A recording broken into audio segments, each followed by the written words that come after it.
मेरे घर में काम करने वाला 19 साल का नौकर मोहित सभी काम करने में सक्षम था। एक दिन मैंने सोचा कि क्यों न उससे तेल मालिश करवाई जाए। जब वह मेरी पीठ पर मालिश कर रहा था, अचानक उसका हाथ एक ऐसी जगह पर चला गया कि मैं बेहोश हो गई। मुझे इस हाल में देखकर उसने अपने तेल से भरे हाथ से रात भर मेरी देखभाल की। मेरा नाम गायत्री है और मैं पिछले 7 सालों से घर के सारे काम संभाल रही थी। 7 साल बाद मुझे मुक्ति मिली थी जब मैं अपने पति के साथ शहर में आई। गांव में काम करके मैं बहुत थक चुकी थी। शहर में मेरी बचपन की सहेली दीप्ति रहती थी। शहर आने के बाद मैं दीप्ति से मिलने गई। दीप्ति मुझे देखकर बहुत खुश हुई। जब मैं उसके घर से निकलने लगी तो दीप्ति ने मुझे रोका और कहा, गायत्री, मुझे तुमसे एक छोटा सा काम चाहिए। मुझे कुछ दिनों के लिए बाहर जाना है। क्या तुम कुछ दिनों के लिए मेरे नौकर मोहित को अपने घर में रख सकती हो? मोहित का कोई नहीं है, वह मेरे ही घर में काम करता है और वहीं रहता है। अब जब मैं बाहर जा रही हूँ तो उसे अपने साथ नहीं ले जा सकती। मैंने दीप्ति से कहा, नेकी और पूछ पूछ। दीप्ति, मैं तेरी मदद नहीं करूँगी। इतने सालों बाद मुझे तेरी मदद करने का मौका मिला है तो उसे मैं कैसे गंवाऊं? स्कूल में रहते समय तूने मेरी इससे भी अधिक मदद की है। आज इतने सालों बाद मुझे तेरी एक छोटी सी मदद करने का मौका मिला है तो मैं क्यों नहीं करूंगी? अपने घर आते समय मैं मोहित को भी अपने साथ लेकर आई। मोहित लगभग 19 साल का था। जब वह घर आया तो मैंने उसे उसका कमरा दिखाया। घर आते ही उसने अपना सारा सामान रखा और काम में लग गया। फिर मोहित ने कहा, मालकिन, किचन कहाँ है? मुझे बताइए, मैं आपके लिए खाना बना देता हूँ। मैंने उससे कहा, मोहित, मैंने सुबह ही अपने पति के टिफिन के साथ खाना बना लिया है। तुम्हें अब शाम का खाना बनाना होगा। पूरे दिन के सारे काम मैंने निपटा दिए हैं, तुम जाकर आराम करो। उसने मेरी बात मानी और आराम करने चला गया। शाम के 4 बजे बिना कहे वह मेरे लिए चाय बना कर ले आया। ऐसा नहीं लग रहा था कि चाय एक लड़के ने बनाई है। सच में उसके हाथों में स्वाद था। चाय पीते समय मैंने मोहित से पूछा, मोहित, तुम कितने साल से दीदी के यहाँ काम कर रहे हो? उसने कहा, लगभग 5 साल हो गए होंगे। मोहित के घर आने से मुझे आराम मिला था, नहीं तो शहर में आकर भी मुझे घर का काम करना पड़ता। शहर आने का मेरा मुख्य कारण था कि मैं अपने पति को समय दे सकूं, क्योंकि मेरा पति अमित अपने काम की वजह से गांव कम ही आते थे। उस रात मैं अच्छे से तैयार होकर अमित के पास गई। मुझे लगा कि मुझे देखकर वह खुश होगा और मुझे प्यार करेगा, लेकिन हुआ सब कुछ उल्टा। जैसे ही मैं उसके पास गई, उसने मुझसे मुंह फेर लिया। उसके इस व्यवहार से मैं चिढ़ गई। तब उसने कहा, मुझे तुम्हारे पास आने की इच्छा नहीं हो रही है और इसका कारण है तुम्हारा मोटापा। उसके यह शब्द मुझे बहुत बुरे लगे, इसलिए मैं अपने कमरे से बाहर चली गई। कुछ समय बाद मोहित मेरे सामने पानी का गिलास लेकर खड़ा था। मैंने पानी पिया और उसे धन्यवाद कहा। मेरी आंखों में आंसू थे। मैंने पानी पीकर खाली गिलास मोहित को वापस दिया, लेकिन गिलास लेकर भी मोहित वहाँ से नहीं गया। फिर उसने अपने हाथों से मेरे आंसू पोंछे और कहा, मालकिन, आप क्यों रो रही हैं? मेरे पास अपने दिल की बात कहने के लिए वही था और मुझे कोई बात ज्यादा समय तक अपने अंदर रखने की आदत भी नहीं थी, इसलिए मैंने अपना सारा दुख मोहित के सामने उगल दिया। इस पर मोहित ने कहा, मालकिन, इसमें रोने की क्या बात है? दीप्ति मैडम रोज वम करती है, इसलिए वे बहुत फिट हैं। आप भी ऐसा कुछ करके देखो, आप भी बहुत जल्दी ही सबको पसंद आने वाली फिल्म बन जाएंगी। मोहित की बात मैंने मन में बसा ली थी। अगले दिन अमित 15 दिनों के लिए विदेश जा रहे थे। उन 15 दिनों में मैंने खुद को थोड़ा बदलने का फैसला किया। मैंने मोहित से कहा, मुझे मेरा वजन कम करने में तुम मेरी मदद करोगे, यह प्रॉमिस करो। मोहित ने भी मुझे मदद करने का वादा किया। अगले दिन सुबह हंसते हुए मैंने अमित को विदेश यात्रा के काम के लिए विदा किया। मुझे उसकी बातों का गुस्सा आया था, लेकिन मैंने सुबह उसे दिखाया नहीं।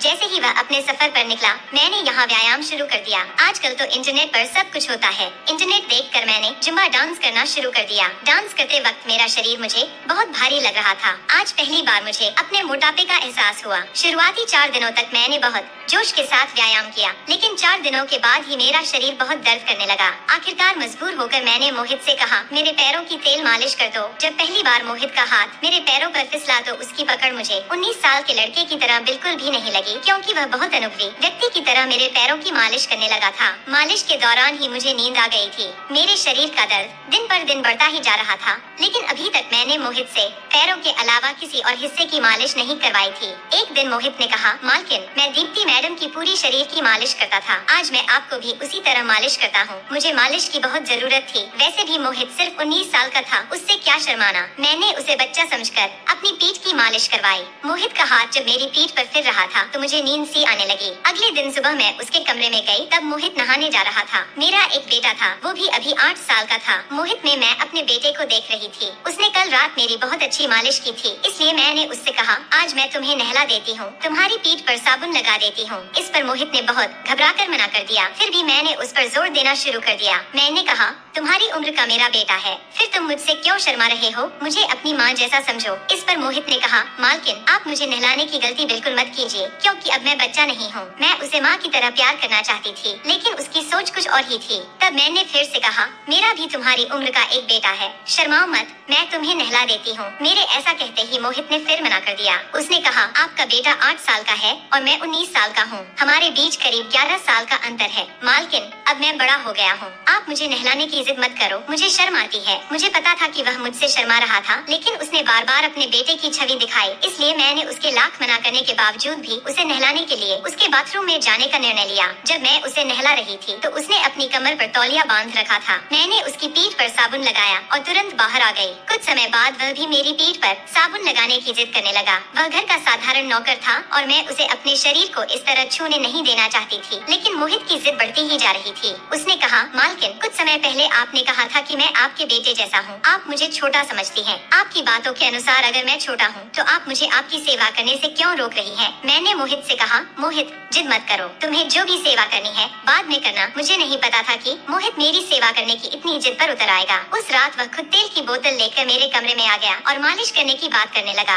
वह मेरी पीठ की मालिश करना चाहता था। वैसे भी मुझे मालिश की जरूरत थी, इसलिए मैंने अपनी गाउन को थोड़ा ऊपर कर लिया। कुछ समय तक तो मोहित उतने ही हिस्से की मालिश कर रहा था जितना मैंने गाउन ऊपर सरकाई थी, लेकिन धीरे धीरे उसका हाथ नीचे सरकने लगा। मैं नींद में जा रही थी, तभी मुझे उसकी गलत हरकत का एहसास हुआ। मैंने तुरंत मोहित का हाथ पकड़ा और उसे रुकने के लिए कहा। उस समय मोहित पागलों की तरह बर्ताव कर रहा था। उसने झटके से मेरा हाथ छुड़ाया और बहुत जोर से मेरी पीठ की मालिश करने लगा। धीरे धीरे वह गलत जगहों की मालिश करने लगा। उसके इस हरकत से मैं बहुत डर गई थी। वह मुझे बिस्तर से उठने ही नहीं दे रहा था। जैसे तैसे मैंने उसे खुद से दूर किया। जब मैं बिस्तर से हटकर किनारे हो गई तो मैंने मोहित की तरफ देखा। उसके चेहरे पर अजीब से भाव थे। यह देखकर मैं और भी ज्यादा डर गई। उस समय उसे कुछ कहना ठीक नहीं था, यह मैं समझ गई थी। इसलिए उसी समय मैंने मोहित को अपने कमरे से बाहर कर दिया और अपने कमरे का दरवाजा बंद करके सोने चली गई। अगले दिन सुबह मेरे उठने से पहले उसने नाश्ता बनाकर तैयार रखा था। रोज की तरह मैं हॉल में जुम्बा डांस कर रही थी। उस पर मोहित डाइनिंग हॉल में हाथ बांध कर खड़ा था और मेरे शरीर को ऊपर से नीचे तक देख रहा था। उसकी नजर मुझे चुभ रही थी। उसी समय मैंने अपना डांस रोककर अपने कमरे में चली गई। नहाकर जब मैं अपने कमरे के बाथरूम से बाहर निकली तो मोहित नाश्ता लेकर मेरे कमरे में आ गया। उसे मैंने पहले भी एक बार चेतावनी दी थी कि दरवाजा खटखटाए बिना कमरे में नहीं आना चाहिए, फिर भी वह बिना इजाजत के कमरे में आ गया था। मुझे छोटे कपड़ों में देखकर मोहित ने नाश्ते की प्लेट टेबल पर रख दिया। फिर वह सीधे मेरे पास आ गया और मुझे कसकर पकड़ लिया। उसने मुझे गले लगा लिया था। अब मेरा शक पक्का हो गया था कि मोहित बिल्कुल भी 19 साल का नहीं है। उसने मुझे इतनी जोर से पकड़ा था कि मुझ जैसी मोटी औरत भी खुद को छुड़ा नहीं पाई। वह सिर्फ गले लगाने तक ही नहीं रुका, उसने अपना चेहरा मेरे गले के पास रगड़ते हुए कहा, मालकिन अगर आपने मुझे माफ कर दिया तो मैं अभी आपसे दूर हो जाऊंगा। प्लीज दीप्ति मैडम से मेरी शिकायत मत करना। ऐसा कहकर उसने मुझे और भी जोर से पकड़ा। उसे खुद से दूर करने के लिए मैंने कहा, ठीक है मैं तुम्हें माफ करती हूँ। मोहित जैसे ही मुझसे दूर हुआ मैंने राहत की सांस ली। फिर मैंने उससे कहा, मैंने तुम्हें माफ किया है, लेकिन अब तुम मेरे कमरे से बाहर जाओ, मैं खुद को ठीक करके बाहर आती हूँ, तब हम बात करेंगे। मीठी बातों से मैंने उसे अपने कमरे से बाहर निकाल दिया।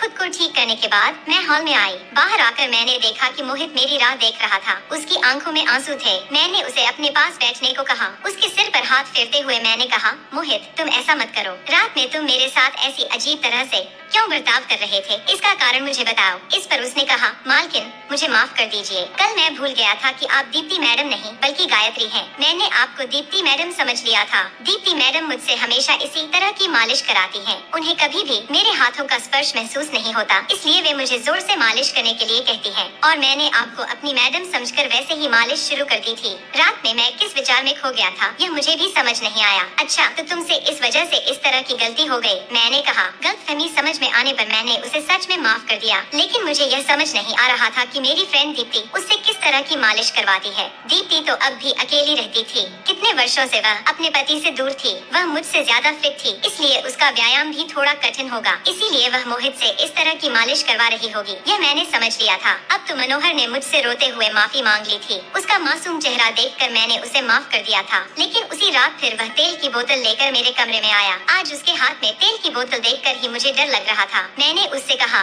मुझे किसी भी तरह की मालिश नहीं चाहिए, अब धीरे धीरे मुझे व्यायाम की आदत हो रही है। मैंने कहा। फिर भी मोहित का आग्रह थम नहीं रहा था। उसने कहा, आज मैं आपके सिर की मालिश कर देता हूँ। दीप्ति मैडम को मेरी की हुई हर मालिश पसंद आती है, आपको भी जरूर पसंद आएगी। मैंने मोहित का वह प्रेम अपने प्रति समझा था, लेकिन वह मुझे दूसरे इरादे से देख रहा था, यह मुझे मालूम नहीं था। उसके आग्रह और प्रेम समझकर मैंने उसे सिर की मालिश करने के लिए हामी भर दी। मेरे बालों में मोहित का हाथ घूम रहा था, जिससे मुझे बहुत अच्छा लग रहा था। पिछले 7 वर्षों में किसी ने भी मुझे इस तरह से तेल नहीं लगाया था। मोहित की मालिश से मुझे बहुत आराम मिल रहा था। मालिश करते हुए मोहित की बातें भी शुरू हो गयी। वह कह रहा था, मालकिन आप तो बहुत ही सुंदर हैं। आपका मोटापा आपके शरीर को शोभा देता है, फिर आप पतली क्यों होना चाहती हैं? मैं उसकी बातों का सिर्फ हाँ में जवाब दे रही थी। मेरी आंखें बंद देखकर उसने मेरे बालों से हाथ धीरे धीरे मेरी गर्दन से नीचे उतारना शुरू कर दिया। यह मुझे महसूस होते ही मैंने उसे खुद से दूर किया। जब मैं मोहित से दूर हुई तो मैंने देखा कि उसकी आंखों में एक अलग ही चमक थी। वह मुझे अलग नजर से देख रहा था।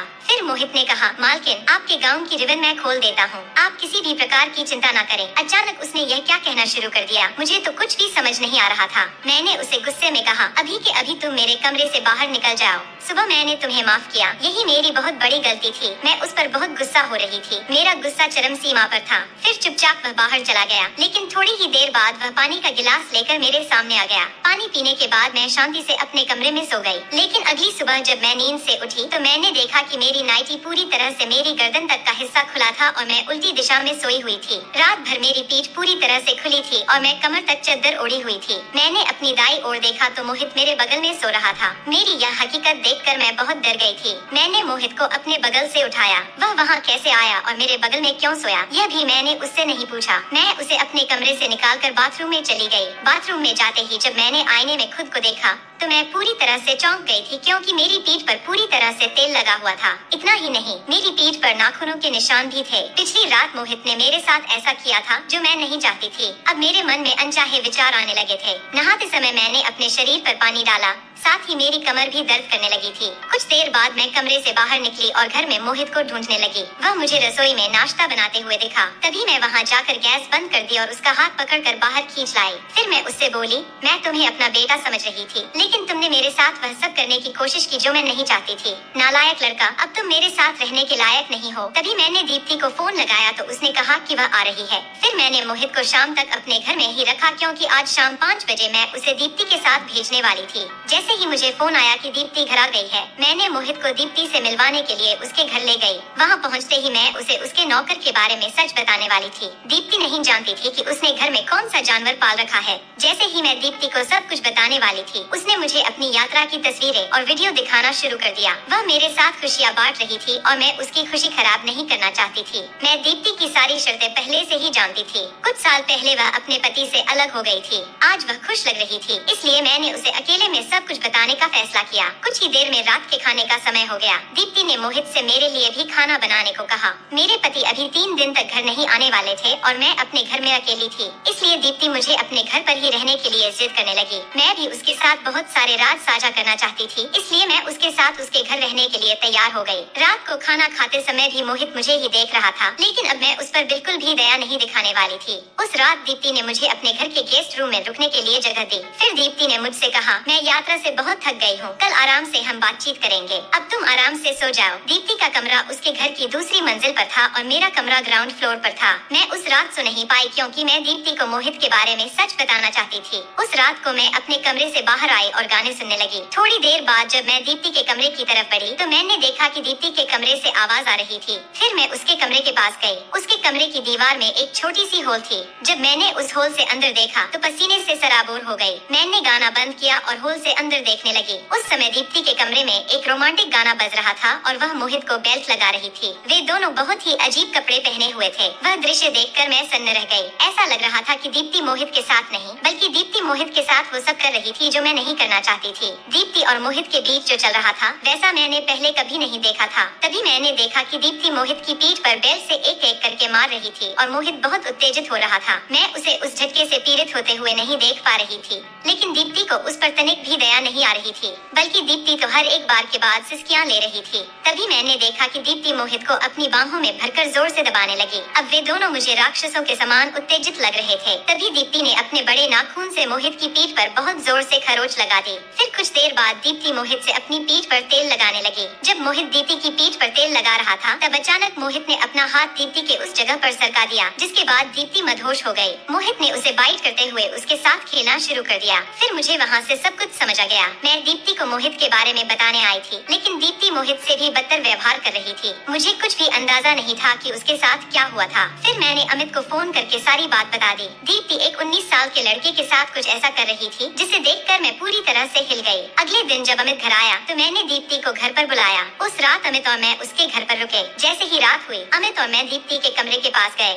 आज भी हमें वही रोमांटिक गाने सुनाई दे रहे थे। अमित दीप्ति और मोहित के बीच का वह दृश्य देखकर हैरान रह गया। उसने भी कभी ऐसा कुछ नहीं देखा था। उस वक्त हमने देखा कि दीप्ति मोहित की पीठ थपथपाकर वह काम करने की कोशिश कर रही थी जो मोहित मेरे साथ करना चाहता था। जैसे ही उनके बीच खेल शुरू होने वाली थी, तभी अमित और मैं उसके कमरे में चले गए। अंदर आते ही मैंने मोहित के बदन पर चादर डाल दी, क्योंकि उसने बहुत छोटे कपड़े पहने हुए थे। उसे खुद का होश नहीं था। वह यह भी भूल गई थी कि मैं उसकी दोस्त हूँ। मैं मोहित को गुस्से से देख रही थी और उसे गाइड करने की कोशिश कर रही थी। अमित ने मोहित की देखभाल की और मैंने दीप्ति को बचाया। अगले दिन हम उन दोनों को डॉक्टर के पास ले गए। फिर डॉक्टर ने दीप्ति को एक ऐसी दवा दी जिससे वह थोड़ी ठीक होने लगी। डॉक्टर ने फिर उसी अवस्था में दीप्ति से पूछताछ शुरू की। दीप्ति ने जो कुछ कहा, उसे सुनकर अमित और मुझे उस पर दया आने लगी। डॉक्टर ने पूछा, तुम मोहित के साथ ऐसा व्यवहार क्यों कर रही हो? दीप्ति ने जवाब दिया, मेरी शादी के बाद मेरे पति मेरे साथ ऐसा ही व्यवहार करते थे। रात को वे मुझे कोड़े मारते और अपने नाखूनों से मेरी पीठ खरोंचते थे। इसके बाद वे मेरे साथ क्रिकेट खेलते थे। कभी कभी वे मेरी इच्छा के विरुद्ध भी मेरे साथ जबरदस्ती क्रिकेट खेलने लगते थे और उटपटांग शॉट मारते थे, जिससे मैं बहुत पीड़ित हो जाती थी। इसलिए मैं अपने पति को छोड़कर शहर भाग आई। दीप्ति के पति के अत्याचारों ने उसके मन को गहराई से घायल कर दिया था। जब दीप्ति ने मोहित को गाँव से शहर में काम करने के लिए अपने साथ लाया, कुछ दिनों बाद उसे मोहित में अपने पति जैसा राक्षस नजर आने लगा। उसने अपने गुस्से और पीड़ा को निकालने के लिए मोहित का इस्तेमाल किया।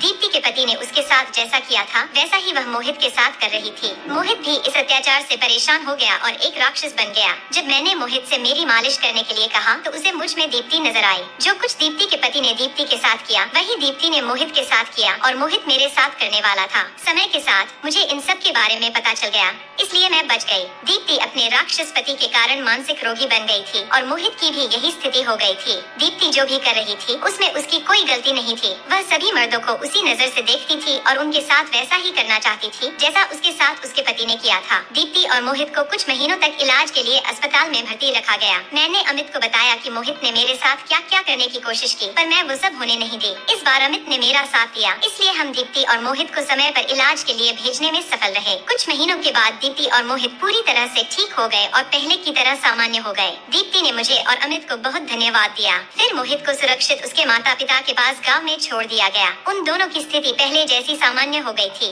इस कहानी का मुख्य संदेश यह है कि अजनबियों पर तुरंत भरोसा न करें और किसी भी असहज स्थिति को नजरअंदाज न करें। अपनी सुरक्षा को प्राथमिकता दें और सही समय पर उचित कदम उठाएं। दोस्तों, आशा करती हूँ कि आपको हमारी यह कहानी पसंद आए।